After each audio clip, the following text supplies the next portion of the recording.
Educação à distância, mudando realidades.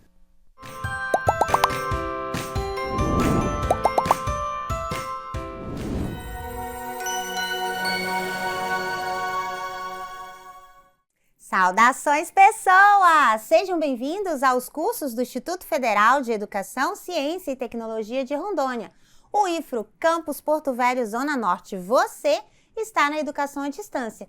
E eu, linda e bela, sou professora Anabela Barbosa. Juntinhos estamos na jornada de Políticas Públicas da Educação Básica e Profissional e Tecnológica. Bom, nessa jornada nós vamos falar sobre, nesse episódio, nessa web aula, nesse tudo aqui, né? Que eu adoro. Bom, nesse episódio, nessa web aula, nós vamos tratar sobre formação e carreira docente. Né? Como que são as políticas públicas voltadas para a formação de professores, quais são as implementações, quais são as intenções de Estado para a carreira do professor, para a carreira do educador e dos profissionais da educação. E não são apenas os professores, mas todos os profissionais da educação. Vamos começar com a minha audiodescrição. Eu sou uma mulher parda, de cabelos pretos, na altura do ombro, tenho 1,64 m, 58 quilos, estou com um vestido em tom esverdeado, mas bastante suave. Estou de salto, que eu sou chique, bem. Estou em pé, à minha frente tem um púlpito de acrílico, à minha direita a nossa tela interativa e ao fundo a plotagem dos estúdios aqui do campus em tons verde, cinza e branco. E o meu sinal para a comunidade surda é Anabela. Então, nesse episódio nós vamos falar sobre formação e carreira docente. Bom, toda educação depende principalmente de profissionais da educação. Dentre eles, os professores, os técnicos, os auxiliares, outros profissionais como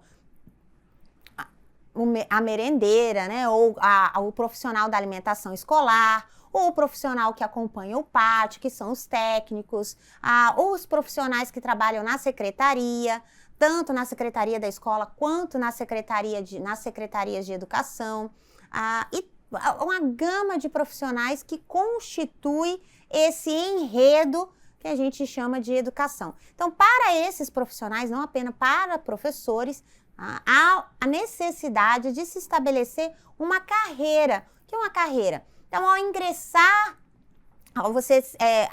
essa carreira ela vai trabalhar desde a formação. Então, quais são os cursos que são possíveis ou aqueles que fazem a certificação e a formação profissional dessas pessoas que vão atuar na educação, nessas diferentes funções, como eu comentei, e também qual vai ser o salário dessas pessoas, como que vai ser a progressão na carreira dessas pessoas. Então, elas podem entrar como professores habilitados em nível médio, pessoas habilitadas em ensino médio, ensino superior, qual formação, qual nível, qual tipo de formação, licenciatura, bacharelado, precisa de especialização, tem que ter mestrado, tem que ter doutorado, tem que ter experiência, não tem que ter experiência, com tantos anos atuando na educação, quais são as benesses que vão ser concedidas a esses profissionais, se ele atua na educação especial, se ele atua na educação de populações quilombolas, indígenas, beiradeiras, ribeirinhas, quais são as vantagens ou quais são as limitações para a atuação nesses campos. Então, tudo isso está envolto no plano de carreira, bem como elementos como a aposentadoria, que para os profissionais da educação, especialmente para professores, é diferente. Então, isso você tem que acompanhar lá no texto constitucional. Mas vamos começar do começo com as nossas intencionalidades pedagógicas. Então, políticas públicas da educação básica e tecnológica, profissional e técnica e tecnológica. O nosso objetivo é dialogar sobre legislação e a relação entre políticas públicas e a formação de professores, leis e resoluções que regem a formação e a carreira. E a gente começa com o artigo 206 da Constituição Federal. Então, vamos lá para a Constituição. No capítulo 3, aqui o texto da Constituição, sempre que você buscar uma legislação, busque pelo site do Planalto, se for uma legislação federal, da Assembleia ou da Câmara, para que você tenha acesso à legislação atualizada, porque aí ela vem com todas as alterações, emendas ou leis substitutivas ou normas que vieram, ou reformas que vieram a alterar o texto daquela legislação. Então, aqui a gente está no texto da Constituição Federal de 1988, capítulo 3, né, que trata da educação, da cultura e do desporto, na seção 1, que é da educação. O artigo 205 vai falar da educação como direito de todos e o 206 vai falar quais são os princípios que regem o ensino. Então, lá no artigo 206, o ensino será ministrado com base nos seguintes princípios, que a gente já tem uma noção: igualdade de condições de acesso e permanência na escola, liberdade de aprender, ensinar, pesquisar e divulgar o pensamento, a arte e o saber, pluralismo de ideias e concepções pedagógicas e a coexistência de instituições públicas e privadas de ensino, gratuidade do ensino público em estabelecimentos oficiais e o inciso 5, que é a valorização dos profissionais da educação escolar garantidos na forma da lei, o quê? Planos de carreira com ingresso exclusivamente por concurso público de provas e títulos aos das redes públicas.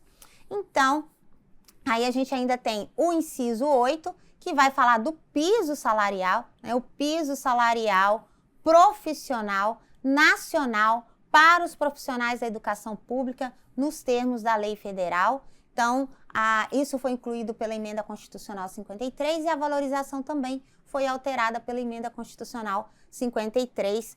Lembrando que emendas constitucionais precisam, né, de quórum especial e aprovação especial no Senado.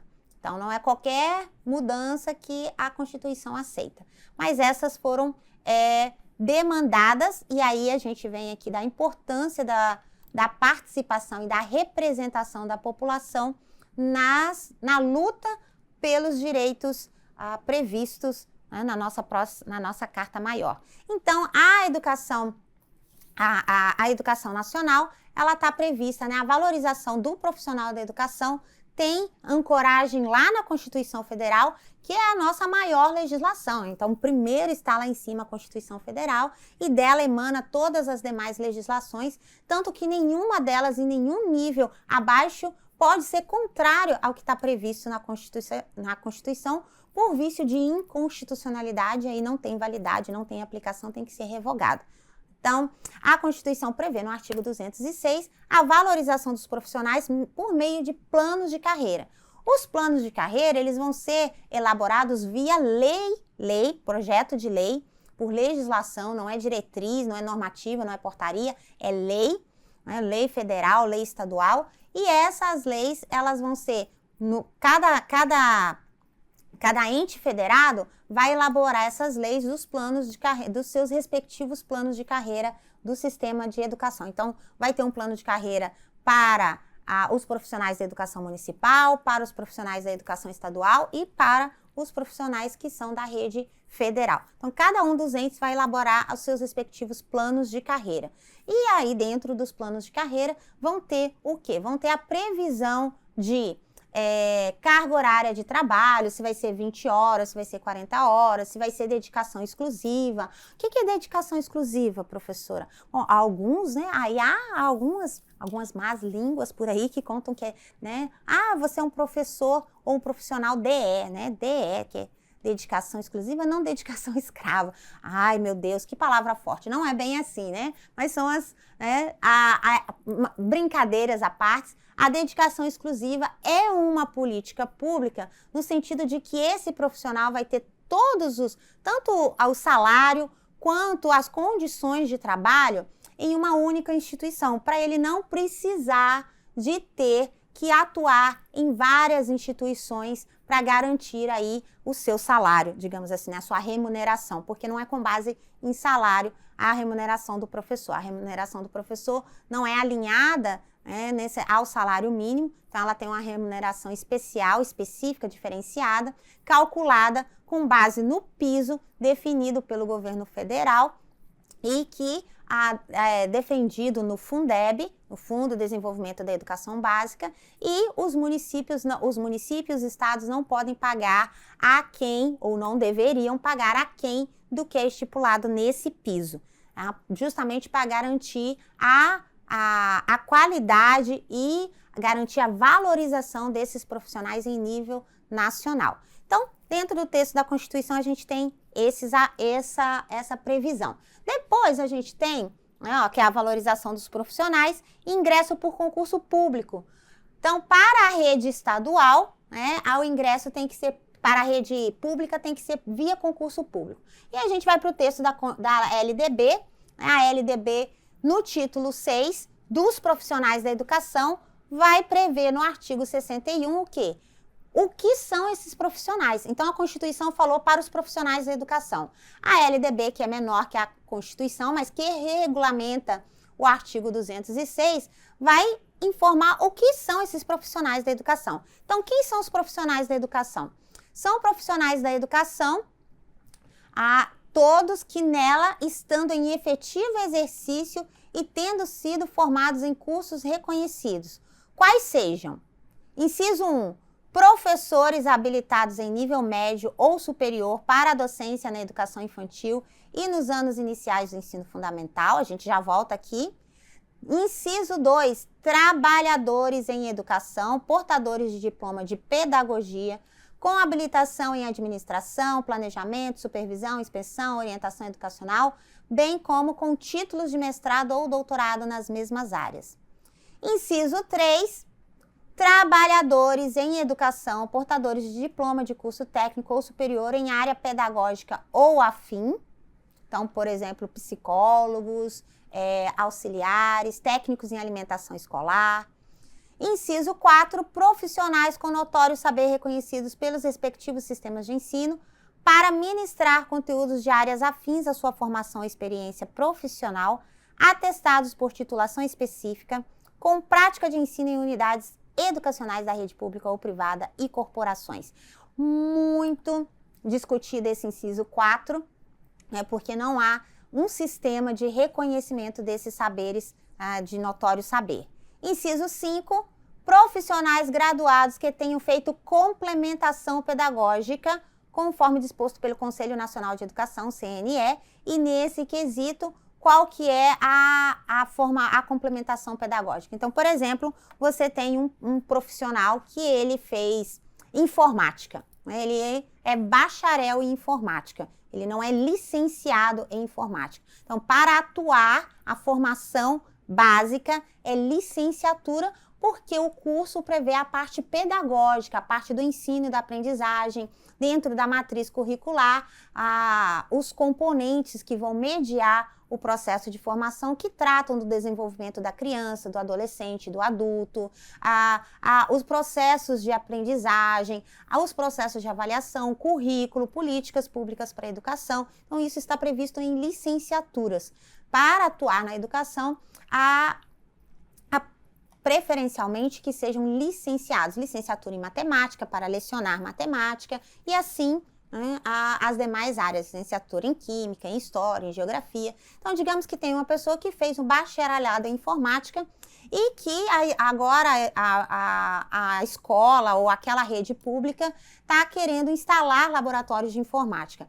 Para esse caso, para ele lecionar, de acordo com a LDB, ele precisa de ter uma complementação pedagógica, ele precisa fazer uma formação complementar na área pedagógica que vai dar a ele a condição de licenciado, ou seja, para ele estudar ou se formar nesses elementos pedagógicos, educacionais, que não foram contemplados na sua formação enquanto bacharel, tá? E aí a gente vai discutir aqui principalmente o tópico, trabalhadores em educação, esses trabalhadores em educação, que é inciso 3, diploma de curso técnico ou superior em área pedagógica ou afim, geralmente são os profissionais que atuam nos serviços técnicos, como o auxiliar do pátio, ou então a secretaria, o secretário, esses profissionais de colaboração. E aí, um dos grandes problemas, digamos assim, um dos grandes ranços, inclusive declarado por vários autores, é o inciso 1, porque prevê, né, a habilitação em nível médio para a docência na educação infantil, no ensino fundamental e no ensino médio. Então, esse é um grande ranço na formação e na valorização dos profissionais, porque no ensino médio nós não temos formação para professores. Houve aí há um tempo a tentativa na 5692 de 71, que a gente viu historicamente, uma das leis de diretrizes e bases da educação. Então, a 5692 de 71 tinha previsão de formação de magistério. Inclusive, eu sou uma professora magistério, me formei no magistério, mas aí com a reforma da LDB, você não tinha mais o magistério, você tem a possibilidade de ter o normal superior, que seria equiparado ao magistério, mas não há mais oferta desses cursos, até porque as diretrizes de formação de professores, né, que foi uma política pública de implementação posterior, coloca que a formação de professores vai ser feita em nível de graduação. E aí há um conflito em termos de normativos sobre essa possibilidade, porque se a legislação flexibiliza, então a gente ainda pode ver alguns concursos para professores, ou às vezes não só concurso, mas processo seletivo, que são processos para contratação temporária de profissionais em nível médio, que não tem a habilitação para a docência, né? Embora haja aí a previsão de que essa habilitação teria que ser para a educação. Bom, e aí a gente tem, então, essas previsões dentro da Constituição e dentro da LDB, né, de que esses profissionais estarão habilitados em nível médio, os trabalhadores em educação portadores de diploma para administração, então reforçando aí esses ditames legais, a formação dos docentes para atuar na educação básica facial em nível superior, em curso de licenciatura. Então, olha só, você tem no artigo 61 essa previsão do ensino médio. Aí, lá no 62, você tem a alteração dizendo o quê? A alteração da legislação, né, fazendo um acréscimo de que a formação de docentes para a educação básica far-se-á em nível superior. Em nível superior, em curso de licenciatura plena, que é o que a gente estava falando, que é formação pedagógica, admitida como formação mínima para o exercício do magistério na educação infantil e nos primeiros anos do ensino fundamental, oferecida em nível médio. Então, ou nível normal, que é o que a gente estava dizendo. Então, a contradição, né, e ainda esse texto da legislação, o que ele gera? Ele gera uma distorção com relação à própria valorização do professor. Porque se em todas as demais profissões, digamos assim, por exemplo, engenharia, a medicina, a advocacia, todos eles são formados em nível superior, por que a da docência, a da educação, admite-se a formação em nível médio para a docência? Então, poderia haver aí a admissão em nível médio, mas para outras funções, não para a docência. Então, ao mesmo tempo, você tem uma contradição de valorização, mas eu estou valorizando, mas como é que eu aceito ainda uma formação simplista para um processo de educação, que é um dos processos mais importantes de um país? Um sistema educacional, é formar as crianças que são a base em países desenvolvidos para atuar, por exemplo, na Suécia, na Finlândia, na Noruega, no Japão. Os profissionais para atuar na educação infantil, o título mínimo é de mestre, não é admitido nenhum outro título. E ele tem que passar, além da formação no estágio, ele tem que passar um período que é pós-formação, como se fosse um período experimental nessa etapa, que depois é validada pelos conselhos, de que o profissional, então, tem uma experiência mínima para trabalhar com educação infantil. Então, aí a gente vê algumas contradições que são importantes refletir sobre o que a gente precisa de política pública ou de alteração, de demandar o poder público, de demandar os representantes que nós elegemos para que, de fato, haja uma valorização dos profissionais da educação. Acho que a gente precisa mexer em algumas coisas por aí, não é verdade?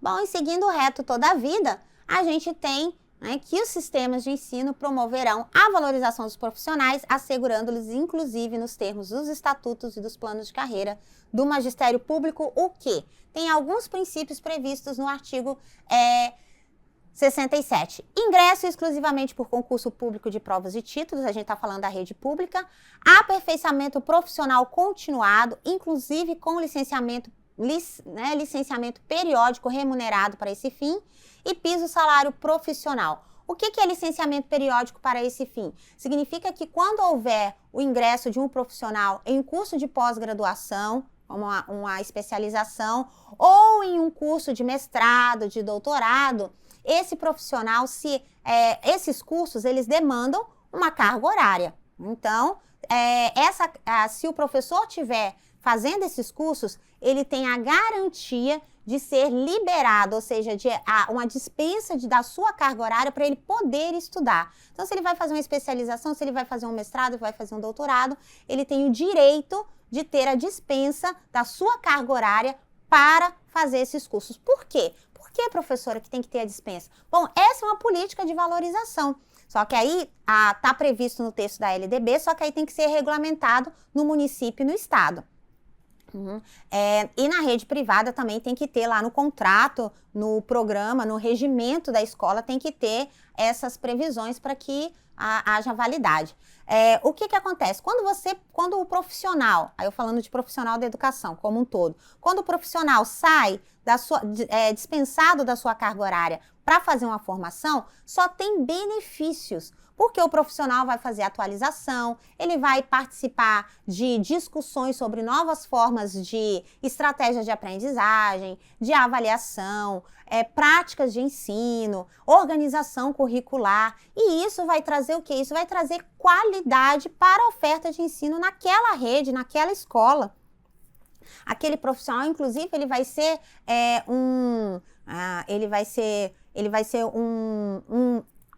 uma pessoa que vai repassar, não é bem esse termo, mas assim, vai repassar essa formação, esses conhecimentos para os outros profissionais que atuam naquela escola ou naquela rede.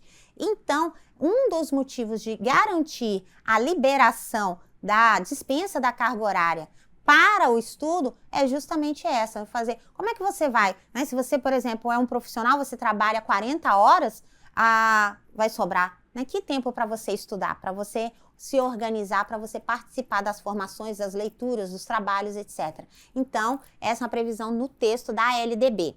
O piso salarial, como a gente falou, é disposto nacionalmente. A progressão funcional baseada na titulação ou na habilitação e na avaliação de desempenho.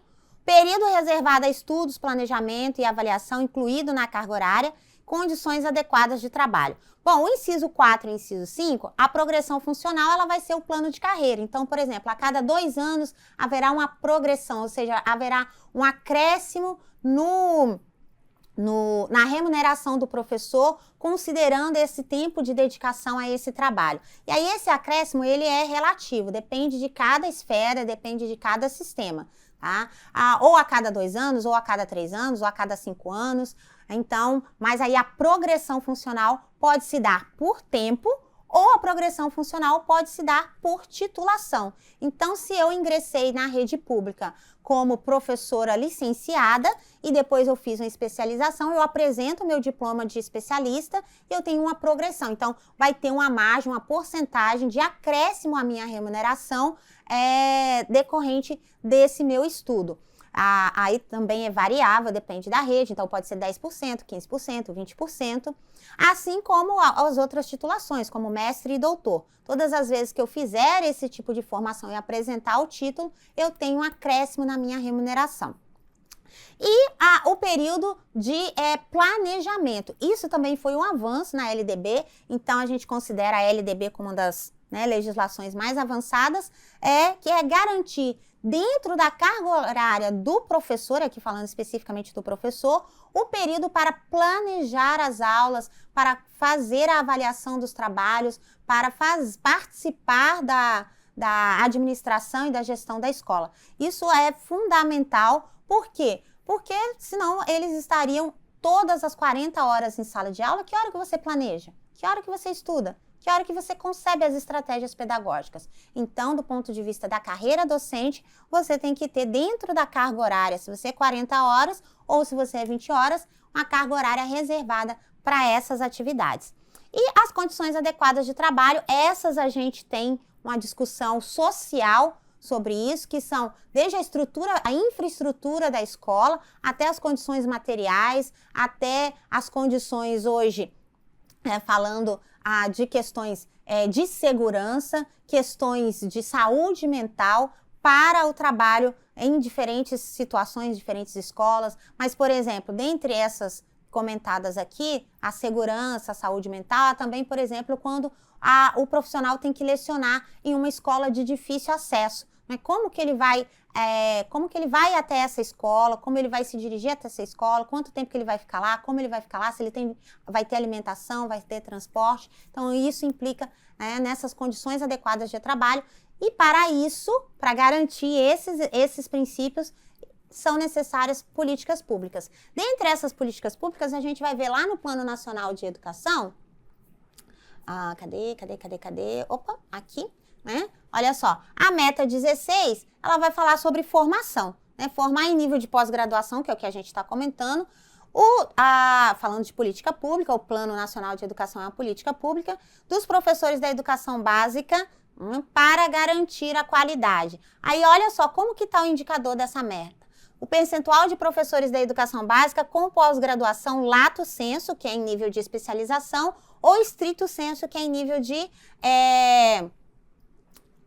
de mestrado e doutorado. Então, com relação ao Brasil, a meta, né, segundo a avaliação do INEP, do CIMEC e do PNE, a meta prevista era 50%, a situação atual é de 30%. Então, daqueles que estão na rede, apenas 30% estão com formação em nível de pós-graduação ou de mestrado e doutorado. Vamos ver a outra meta? Então, vamos ver a meta 17, que também trata sobre a valorização dos profissionais.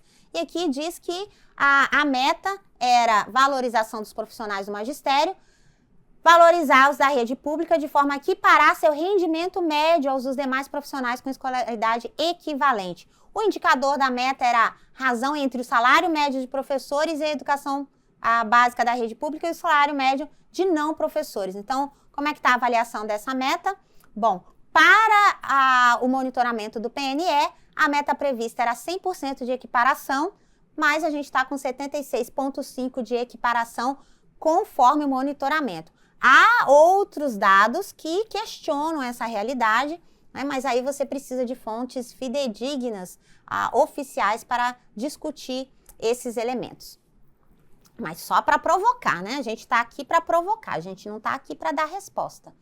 E as políticas públicas para a formação e carreira docente vão trabalhar principalmente com a importância dos professores nesses processos educativos, a relevância do papel docente nos resultados do desempenho. Então, a valorização do profissional, ela impacta nisso, né? A constituição de um novo perfil, uma nova identidade desses professores, tanto na formação inicial, que é em nível, né, de graduação preferencialmente, ou a formação continuada, e as políticas de valorização, o piso salarial e a jornada de trabalho, garantindo aí o tempo destinado ao planejamento. A gente tem aqui um elemento interessante para a gente comentar, que é o livro, que é o artigo, né, da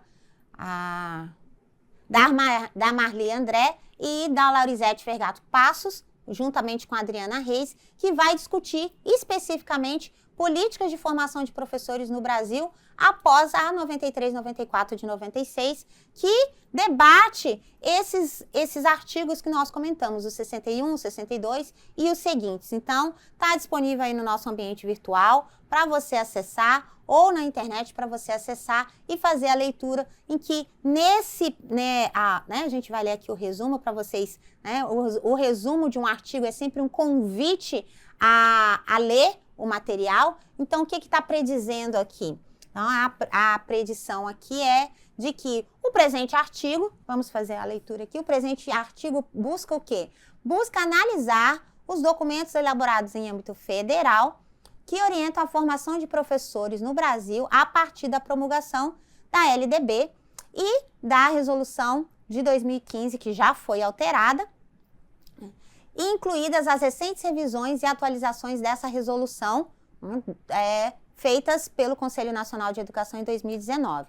Inicialmente, são explorados os conceitos de política, política pública, política educacional e, para análise da legislação, o referencial teórico-metodológico sobre a abordagem do ciclo de políticas públicas, que é aquilo que a gente já discutiu nos nossos outros episódios, né? Desde a demanda, desde a identificação do problema, a demanda, a contemplação na agenda e a elaboração das leis e a implementação e posterior monitoramento. Apontam-se como uma política de formação inicial e continuada, deve exemplificar a interlocução entre o contexto de influência e o contexto de produção de texto em sua elaboração e finaliza com a defesa das diretrizes curriculares nacionais para a formação dos professores. Além disso, a gente tem a resolução das diretrizes curriculares nacionais para a educação profissional e tecnológica, a mais recente de 2021, que vai tratar também da formação de professores para essa área, e as diretrizes curriculares para a formação de professores. É claro que aqui a gente trouxe o quê? A gente trouxe generalizações. Em 30 minutos é o que dá para a gente fazer, mas você não fique apenas, não acredite aqui na fala feliz, animada da professora Anabela. Questione-se, pergunte, de fato é isso, consulte o Plano Nacional de Educação, faça a leitura dos títulos recomendados, amplie o seu espectro de conhecimento e faça a leitura de outros títulos, de outras obras, de outros autores, para que você possa construir o seu conhecimento de modo crítico, a partir das suas impressões, das suas percepções sobre a sua realidade, os seus valores e o que está discutido e pesquisado pelos profissionais que estudam a educação e as áreas correlatas. Então, curiose-se e até a próxima. Bonanças!